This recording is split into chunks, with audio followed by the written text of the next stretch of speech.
Number 15. Oswald Travels.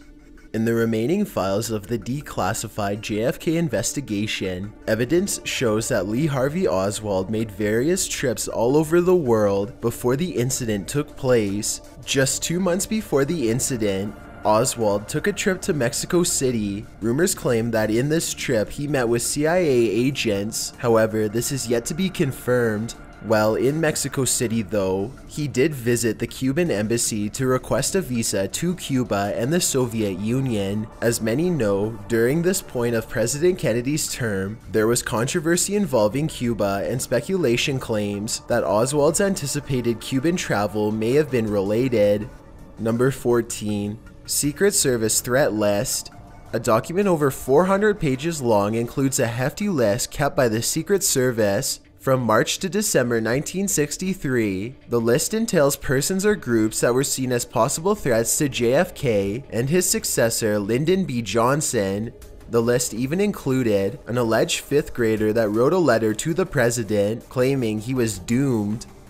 The odd thing about this list is that Oswald and his associates are nowhere to be found.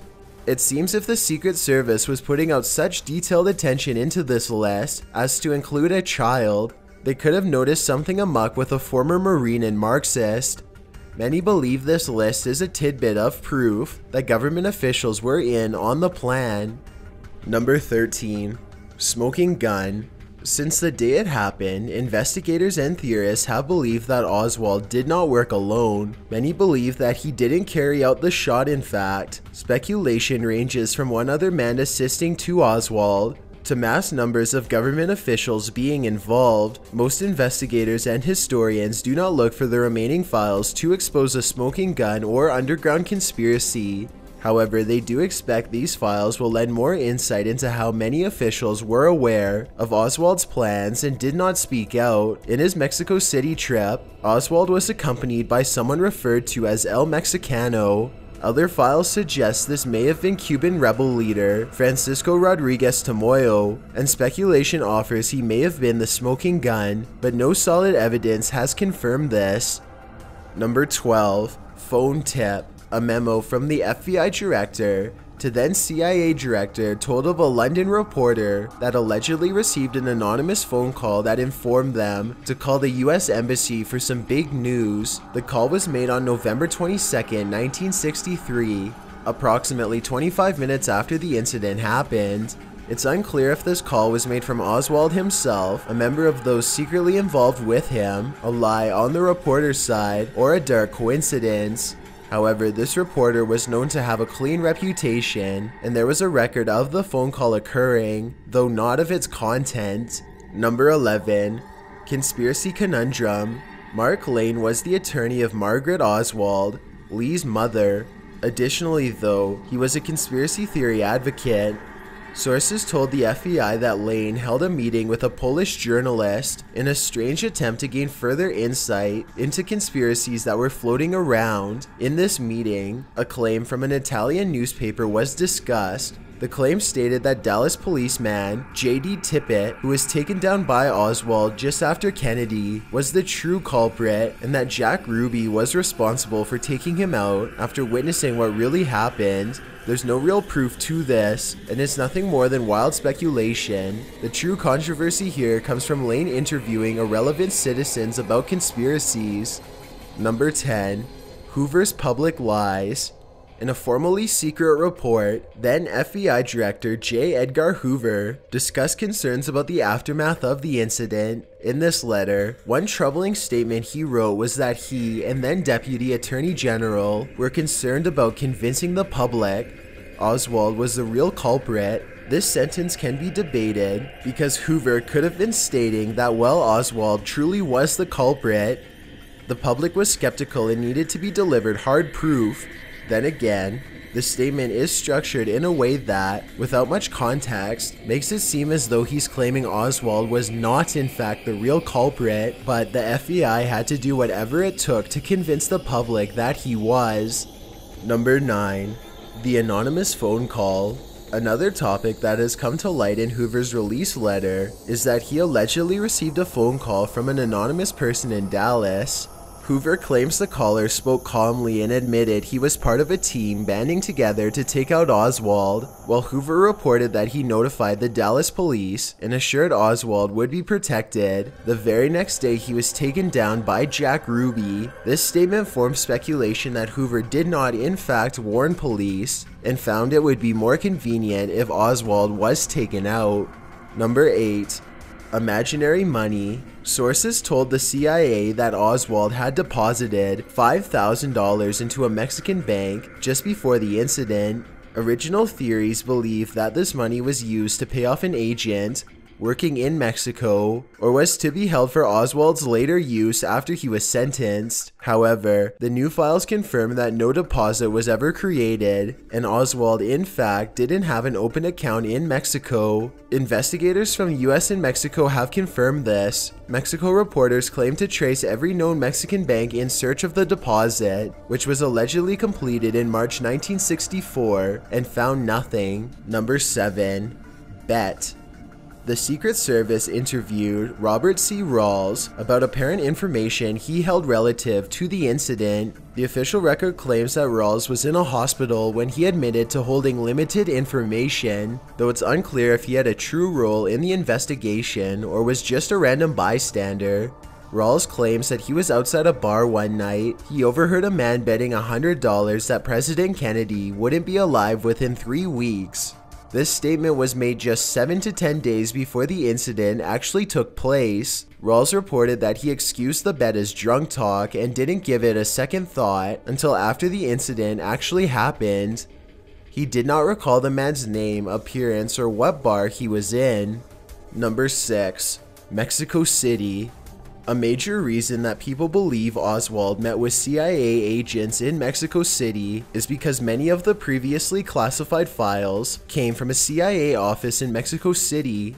There's a chance that these files hold information about Oswald visiting CIA agents and talking openly about his plans. Of course, conspiracy theorists also believe that various agents were in on the scheme, and it would be revealed in the remaining files. If these agents knew more than what the first files released, or they were somehow involved, that would mean they were withholding information from Washington headquarters and could potentially lose their careers if they're still working, or even face charges.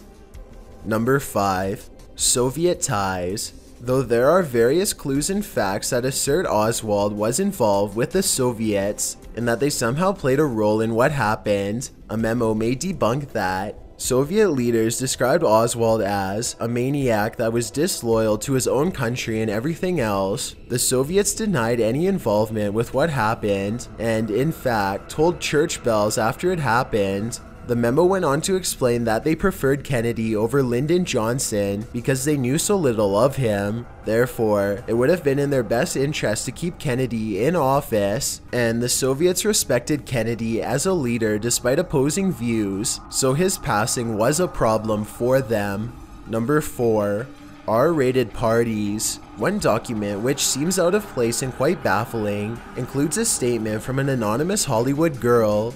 The alleged girl was a friend of Los Angeles detective Fred Otash. She claimed that Otash discussed parties with her that would involve then-Senator John F. Kennedy, his brother-in-law Peter Lawford, Frank Sinatra, and Sammy Davis Jr. She also reported that she rejected the offers and was unsure if the parties ever took place. Otash reported to the FBI that these claims were fabricated in an effort for fame, or from a magazine editor posing as a call girl to create dirt surrounding Kennedy. Number 3. Plots. A post-investigation document from 1975 allegedly entails CIA efforts to take out foreign leaders, including Fidel Castro. In the document, there is a record of CIA meetings with the Mafia and mob boss Sam Giancana to discuss plans to take out Castro. This document holds importance to the JFK incident because it lends to speculation that if the CIA can take down leaders of foreign countries, or at least attempt to, the same can be done for their own president, seeing as it would be easier to carry out on American soil. The document is considered proof to some that what happened to JFK was an inside job done as a political scheme. Number 2. JFK and President Diem. Another 1975 document gives speculation to the idea of it being plotted by government officials. The document holds statements and interviews of investigators, one of whom was Richard Helms, a top CIA agent at the time of the incident. Helms said that JFK's successor, President Lyndon B. Johnson, used to go around saying that the reason President Kennedy was taken out was that he had taken out Vietnamese President Diem, and this was that justice. Helms went on to say that he was unsure where Johnson got that idea, but that he himself may have been missing information.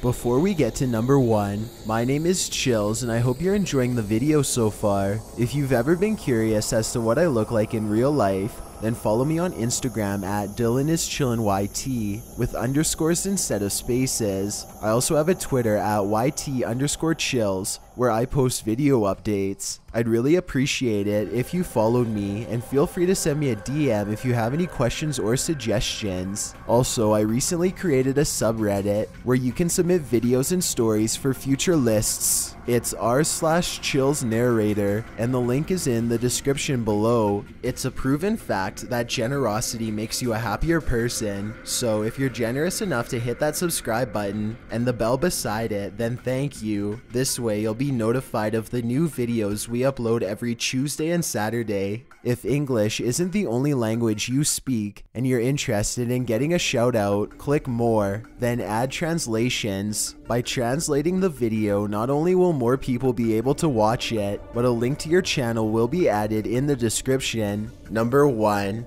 Oswald's career.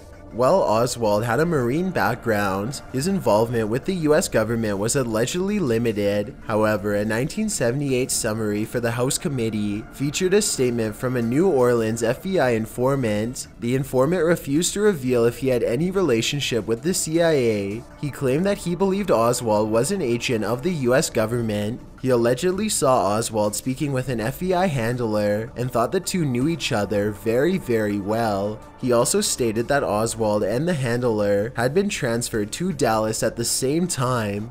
Thanks for checking out this video. Be sure to subscribe because we upload new countdowns every Tuesday and Saturday. Or if you're still not convinced, here are some of our other videos that I think you'd like. Enjoy!